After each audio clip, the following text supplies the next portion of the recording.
Assalamualaikum warahmatullahi wabarakatuh.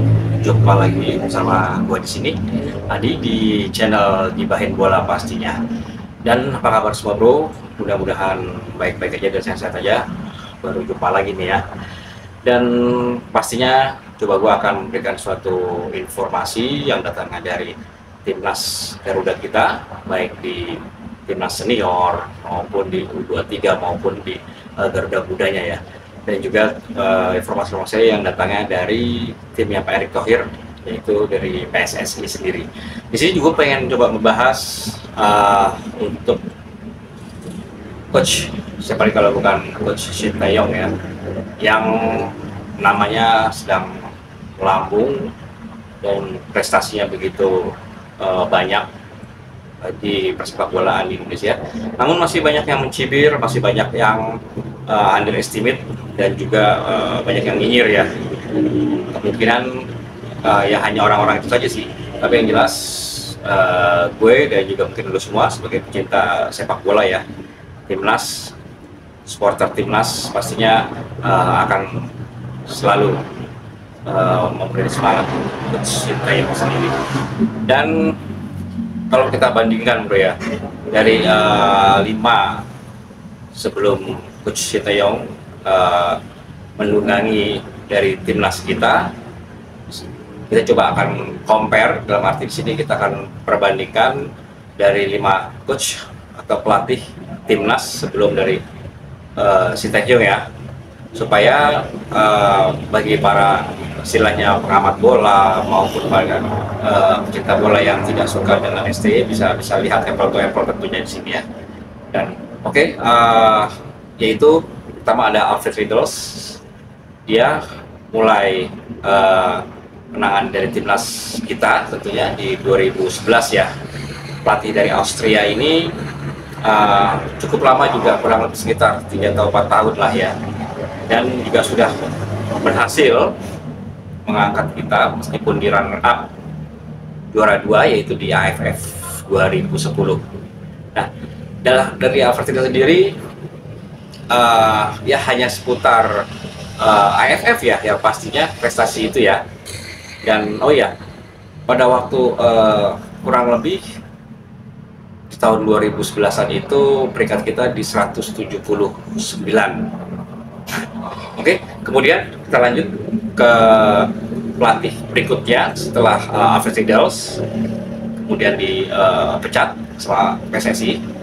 Muncul nama Luis Manuel Blanco, yaitu tepatnya di 2013. Nah, tragisnya bro, Luis Manuel Blanco itu hanya 1 bulan kemudian dipecat sama PSSI pastinya, dengan alasan tidak ada konfirmasi dari pihak Exco sendiri, yang akhirnya Luis Manuel Blanco dipecat ya. Sehingga Luis Manuel Blanco sendiri juga tidak terima tentunya, dan akhirnya dia mengadu ke duta besar dari Argentina sendiri ya. Jadi cuman hanya berapa bulan, 1 bulan ya kurang lebih ya. Dan kemudian dari Luis Manuel Blanco yaitu ada lagi Wim Richbergen ya, yaitu di tahun 2012, dan itu juga nggak lama bro, dia tidak ada prestasi sehingga dipecat kembali sama PSSI. Nah, ini merupakan suatu catatan ya, suatu kritikan khususnya bagi PSSI pada zamannya dulu ya, sebelum Bapak Erick ya. Mereka ingin cepat instan meramu tim supaya cepat berhasil, cepat juara ya pastinya, tidak memikirkan dari bibit-bibit muda yang dilatih.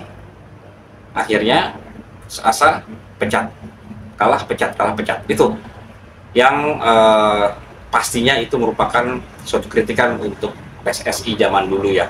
Alhamdulillah pada saat itu sih PSSI sudah di rel yang benar tentunya dengan prestasinya. Kemudian yang tepat itu ada Luis Milla itu di tahun 2018, dan karirnya juga hanya setahun ya, yaitu di Piala Asian Games ya. Ketika kalah, tidak berhasil, akhirnya dipecat. Kemudian PSSI mencoba menghubungi kembali, tapi dari Luis Milla menolaknya. Dan prestasinya pun juga belum terlihat di situ. Kemudian yaitu Simon McManamy, yaitu di 2019, dan hanya kurang lebih setahun juga ya, tidak ada norehan prestasi juga, tidak ada perkembangan baik di timnas senior, timnas U23 maupun dari 16 sendiri. Dan rata-rata dari kelima pelatih sebelum STY selalu berfokus kepada pemain-pemain yang langsung jadi atau senior. Mereka tidak melirik Garuda-Garuda muda yang akan dipersiapkan untuk kedepannya supaya lebih baik lagi. Itu tidak terlintas, tidak ada dalam pikiran para pelatih, dan kemungkinan juga tidak ada pikiran bagi tim PSSI ya. Yang penting hadirkan pelatih yang bagus, menang, juara, itu yang dalam pikirannya. Tapi PSSI saat ini dan juga naungan dari Pak Erick Thohir bekerjasama dengan Coach Sinteyong, paradigma tersebut kita hilangkan dan pola pikirnya juga kita luruskan supaya selain prestasi Coach STY dan Pak Erick juga meningkatkan dari Garuda-Garuda muda kita. Terbukti pada waktu 2020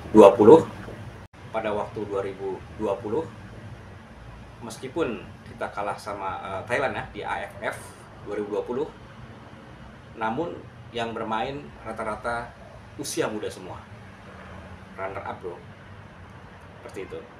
Nah, ini menandakan bahwa keberhasilan dari Coach Sinteyong ya untuk membuat suatu timnas kita pastinya. Dan dari sini jelas bagi istilahnya yang masih meragukan dari racikannya Coach Sinteyong, meragukan dari strategi-strateginya, meragukan untuk masa depan sepak bola Indonesia, lebih baik coba istilahnya melihat kembali apple to apple dengan para pelatih-pelatih sebelumnya dan sekarang Coach STY sendiri.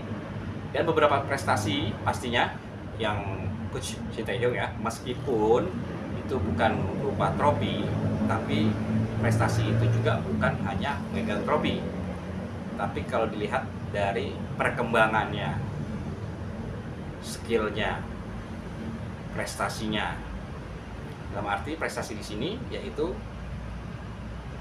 dengan dipegang Coach Sinteyong dari ranking 179 pada waktu itu ya, tepatnya di 2021.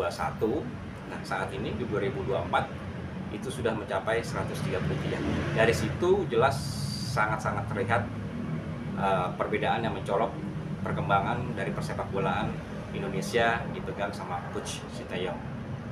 Kemudian yang berikutnya, dulu sebelum dari istilahnya pegang dari Coach Sinteyong, kita tidak pernah menggapai yang namanya 16 besar di Piala Asia senior loh ya, timnas senior. Kita tidak pernah. Dan di Coach Sinteyong sendiri sudah berhasil.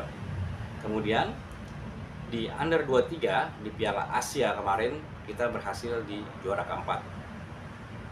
Nah, dari situ kita bisa terlihat. Dan yang lagi terhangat-hangatnya yaitu kita berhasil sampai di masih di kualifikasi Piala Dunia ya, di babak ketiga, masuk babak ketiga. Ini merupakan suatu prestasi yang sangat baik tentunya bagi timnas Garuda kita. Nah, dari itu semua kita bisa melihat sudah tidak perlu diragukannya lagi dalam arti talenta dari Coach Sinteyong sendiri. Dan apabila ada yang masih meragukan, akan sakit hati pastinya bro. Seperti pengamat yang lain ya, seperti Bong Toel sendiri yang selalu mengatakan sangat tidak suka sekali dengan STY dan dia sangat berharap STY dipecat seperti itu tuh. Nah, beliau seharusnya banyak belajar dari sejarah maupun dari rentetan prestasi yang ada pastinya. Oke bro, dari gua Adi di sini hanya sekelumit tentang Coach Shin Tae-kyung ya. Pastinya tidak perlu diragukan lagi kehebatannya, debutnya, strateginya yang pastinya akan terus menarik dengan didampinginya Coach Shin Tae-kyung dan juga timnas Garuda kita untuk kedepannya di kualifikasi Piala Dunia 2026 ya, yaitu di babak ketiga. Mudah-mudahan nanti di kualifikasi Piala Dunia babak ketiga pastinya akan banyak perkembangan yang lebih baik lagi, apalagi pemain diaspora yang sedang diproses segera bisa masuk lagi. Itu juga merupakan misi dari PSSI juga, dipadukan dengan misi dari Coach Shin Tae-kyung sendiri supaya bisa kita bermain di Piala Dunia 2026. Undur diri bro, terima kasih. Jangan lupa di like and komennya, subscribe-nya ya. Bagi lu semua yang belum subscribe, mohon di subscribe-nya. Terima kasih, sehat selalu buat lu semua. Wassalamualaikum warahmatullahi wabarakatuh. Salam sepak bola Indonesia.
Timnas.